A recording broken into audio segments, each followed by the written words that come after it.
दुनिया में कहीं जाई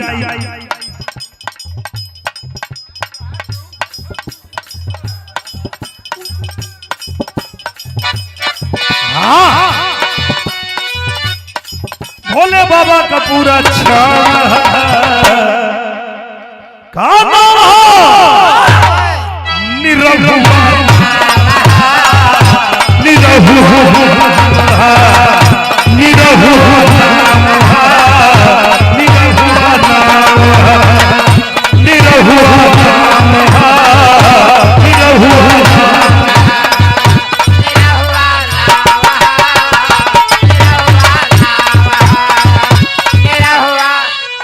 साजन लाल यादव सोनभद्र से हमारे गायक और मेरे बड़े भैया और मेरे गुरु विजय लाल यादव भैया के शिष्य हैं। इन्होंने स्वागत अभिनंदन किया, बहुत सारा पुरस्कार और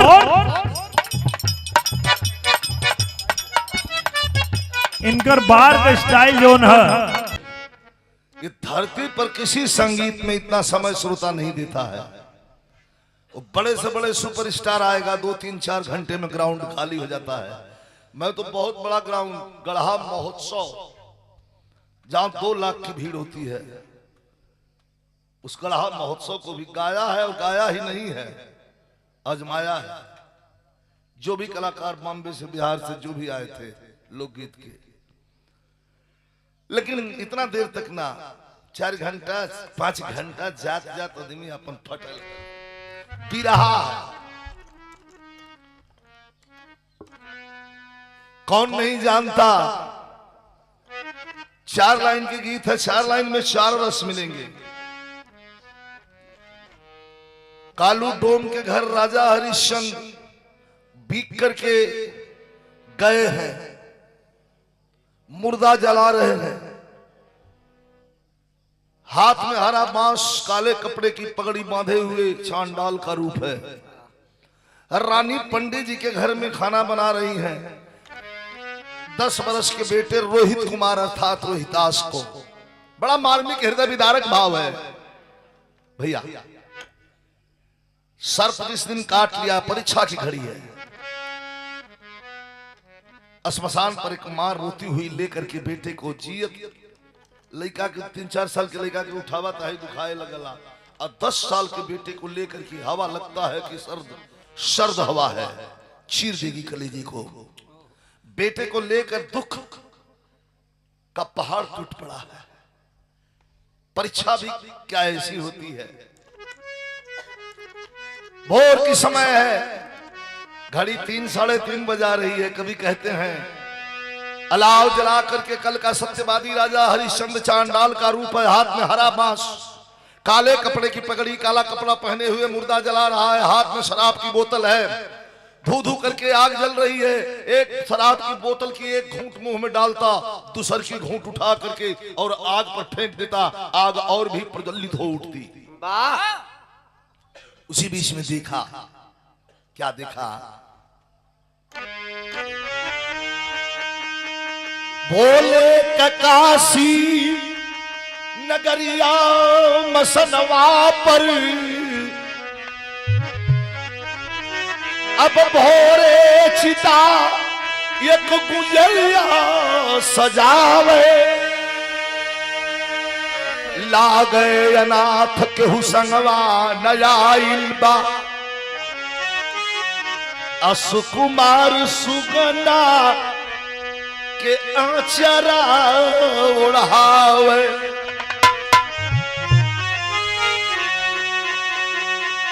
रोहित ललनवा मसनवा प देख दे, अब चेहरा हरिश्चंद्र का भइले फीका।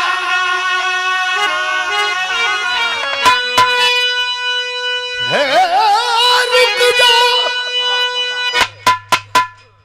अरे रुक जा, ये तारा मती जिन लगावो, मथवा पे हमरे कलंक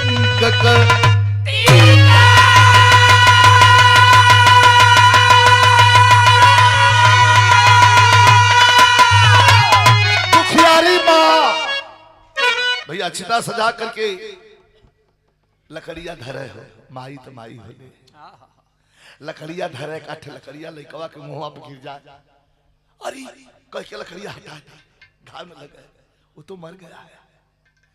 माँ तो माँ है, बेटा चोर हो, चंडाल हो, बदमाश हो, लुटेरा हो, खूनी हो, कतली हो, लेकिन माई खातिर बेटा खाली बेटा। चिता सजा करके जब वहीं आग लेने के लिए रानी जाती है चांडाल के रूप में,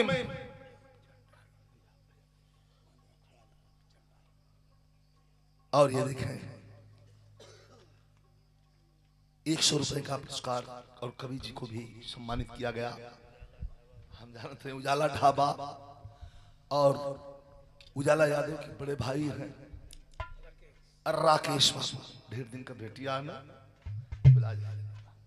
राकेश यादव जी, ये बड़ा साहसी और क्रांतिकारी कदम है। शालीनता पूर्वक अपने गीत की प्रस्तुति कर और विरहा जगत में अपना नाम के, अपने नाम की छाप छोड़ देने वाली गायिका है उजाला, इसमें कोई शक नहीं है। और आप लोगों ने जो सपोर्ट किया है, ये समाज को आप लोगों ने एक ऐसा गायक के और गायिका के रूप में नायाब तोहफा दिया है जो समाज आपका बहुत बहुत सम्मान करती है। एक बार ताली बजा के आप लोग सम्मान करते हैं, बहुत बहुत धन्यवाद। 2-3 लाइन है लेकिन बड़ी आनंद है हमें के गीत के गाइला परमहंस विश्व गुरु भगवान के शरण में भी गौले रहली, और जहां तक आवाज जाएगी साधु जी तहां तक की धरती धन्य हो जाएगी। सुनले के बातें छोड़ दा, आप लोग तो बैठ के सुनत हुआ, अगिया लेवे पता चलल तब तक चांडाल का रूप है जानता है, वह राजा की मरा हुआ बेटा हमारा है। ये जो पत्नी है आग लेने के दौड़ रही है, ये पत्नी भी हमारी है, लेकिन बंदिशें हैं। कौन सी बंदिश है?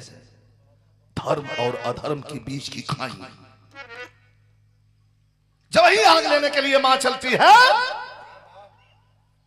तो राजा हरिश्चंद्र वहीं बैठे आग के पास कहते हैं, रुक जा। उनके बोलने का तरीका, रुक जा अरे नदान,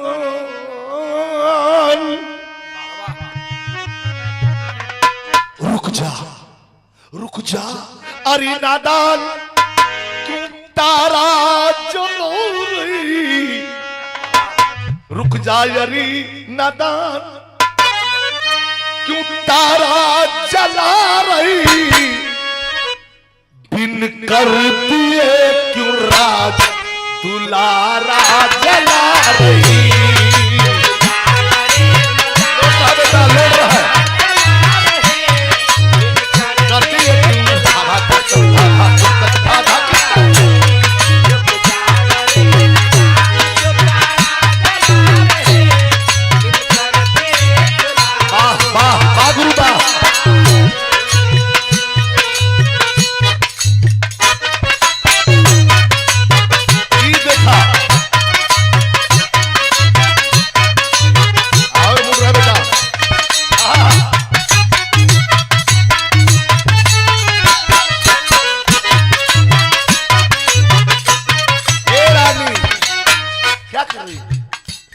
करती है क्यों रात दुलारा जला रही,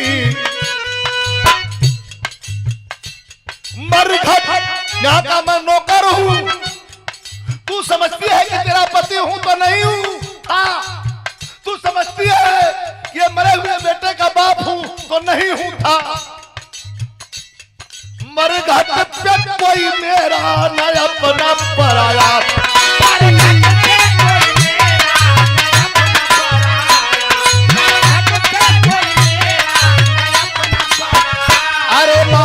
मालिक और मालिक कल्लू डोम हमारा मालिक है, मालिक का हुक्म चाहिए हर लाश से माया,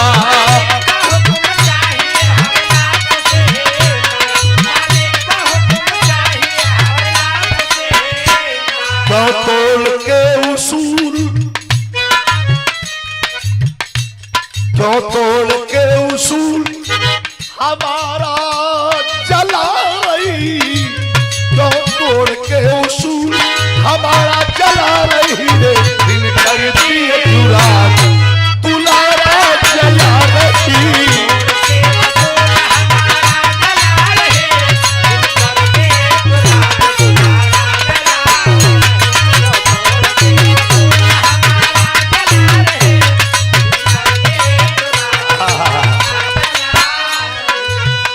पहले का भी रहा, पहले का गायकी म्यूजिक पर मास्टर भरल चाहत हूँ।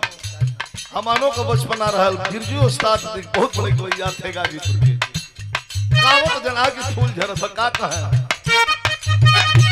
बिरजू उस्ताद कहे, कंकड़िया कंकड़िया मार के जगाया, रात मेरे सपनों में आया।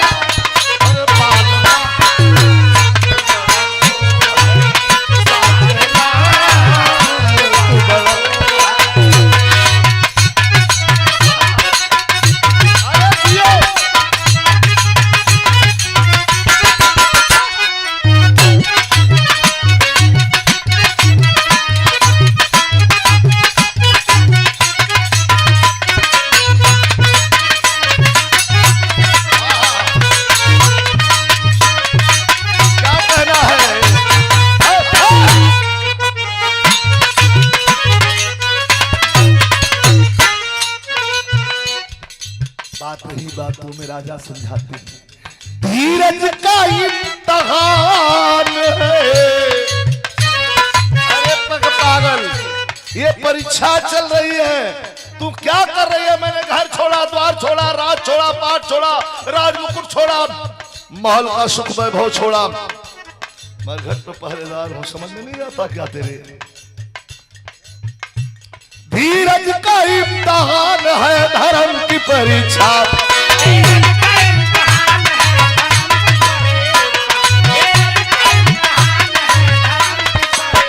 अरे क्यों भूल गई मोहन रविवंश की शिक्षा?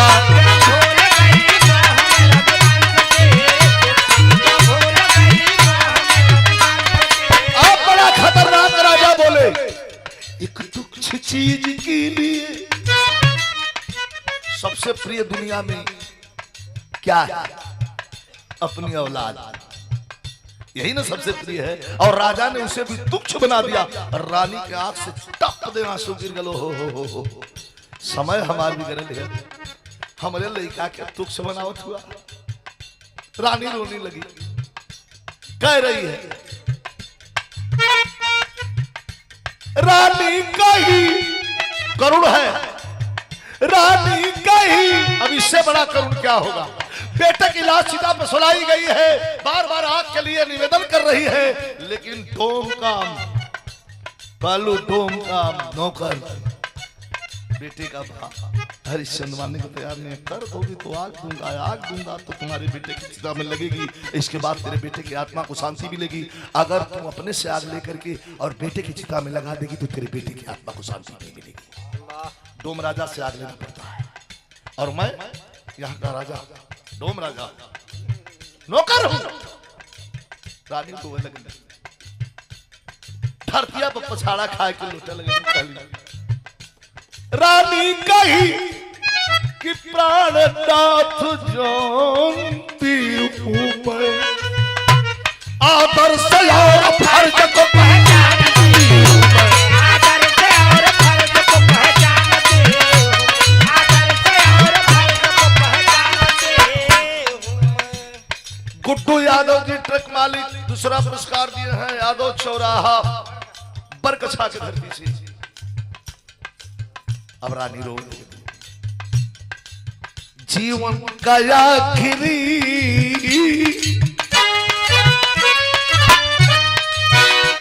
जीवन का आखिरी ये सहारा जलाओ रही।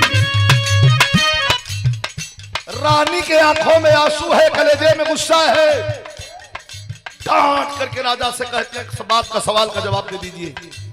चांडाल का रूप, कला, काले कपड़े की पगड़ी बांधे, काला कपड़ा लुंगी के तौर पर पहने हुए, उघारे निघार शराब की बोतल एक हाथ में है, लाल लाल आंखें हैं और एक हाथ में लाठी है। हरा बांस। एक सवाल का जवाब दे दीजिए हमें। झूम रहा है नशे में कल का सत्यवादी राजा, कहा क्या सवाल करना चाहती है रे पागल औरत? हाँ सवाल कर ली। क्या पूछती है राजा?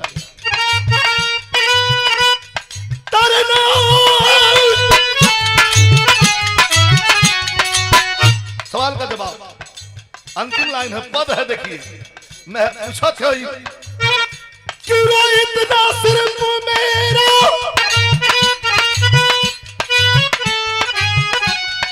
इतना सिर्फ मेरा ये आपका भी है, ये नहीं तो भाई हमारा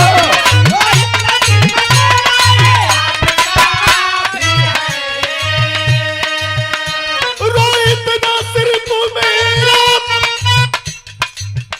ये आपका भी है, माता के साथ साथ पर आपका भी है।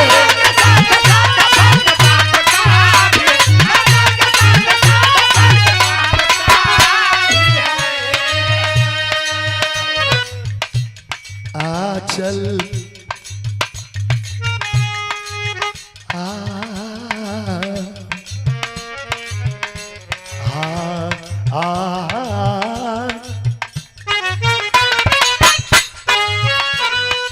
आंचल का आखिरी ये किनारा जलूरी, आंचल का आखिरी ये किनारा जला, अरे करती है दुलारा जला रही।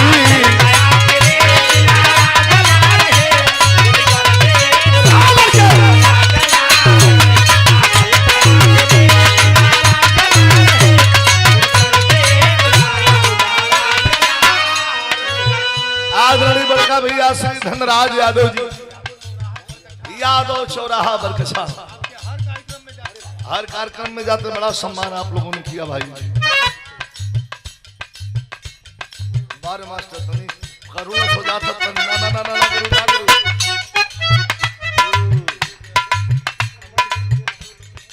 ये हमरे तोरे सम्मान बदे हम खड़ा हो गई है ना, धरती पे कोई हमना खड़ा करा हुआ। इतना टाइम हो गई, लड़का हुआ तो हर प्रेम हो, हम कल भैया लोग भी बैठल हो, ये लोग का दिल न टूटे, यही से तो कहल जाला पान खाए सैया।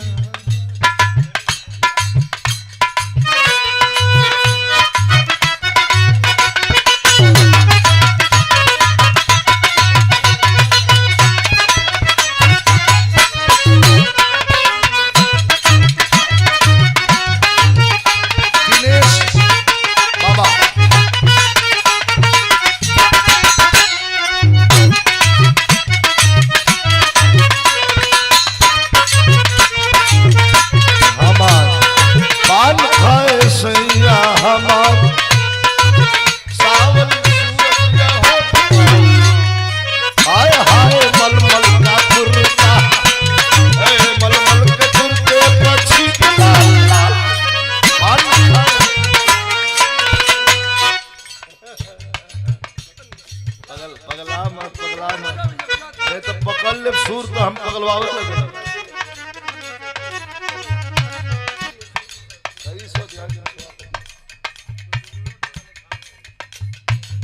गावत गावत गावत गावत हम पीछे फेंक दिली, मनते ना हो। ये हमारा छोटा भाई है, कितना प्रेम है, इधर से 200 रुपया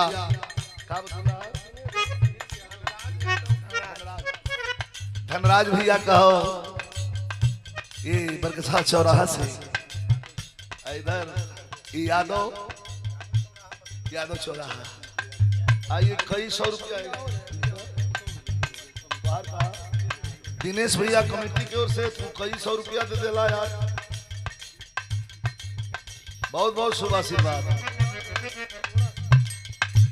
वो रही है तेरे कृपा रही लक्ष्मी का। थोड़ा सीरियस बैठ जाइए, आखिरी लाइन। राजा अंगुली दिखाते हुए भैया, राजा अंगुली दिखाते हुए कहते हैं सुनो, ए औरत अपने रानी को। पुरुष बली नहीं होता है, समय होत बलवान। समय जब बिगड़ले तब भूजलो मछली पानी में कूद जाले महेंद्र।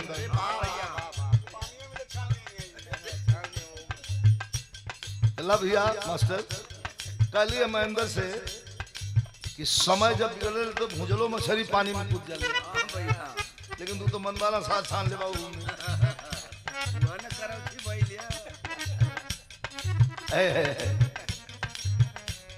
कर दो कर दो कर दो, इसके बाद आगे दूंगा। आंचल को फाड़ निचली कर कुछ पानी,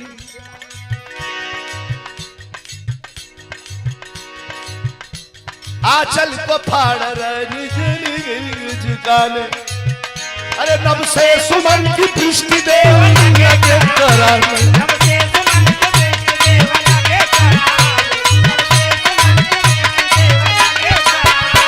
बेचैन क्यों कि आज झूम झूम।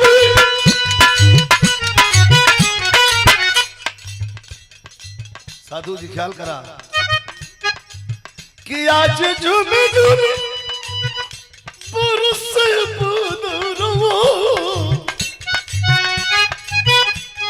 भीगरानी कपावन चरवा अचरवार अचरवार। बेचैन व्योम रजनी व्योम मंडल रजनी रात, बेचैन व्योम रजनी सितारा जला रही, बेचैन व्योम रजनी सितारा जला रही। दिन करती है रात तू नारा जला रही।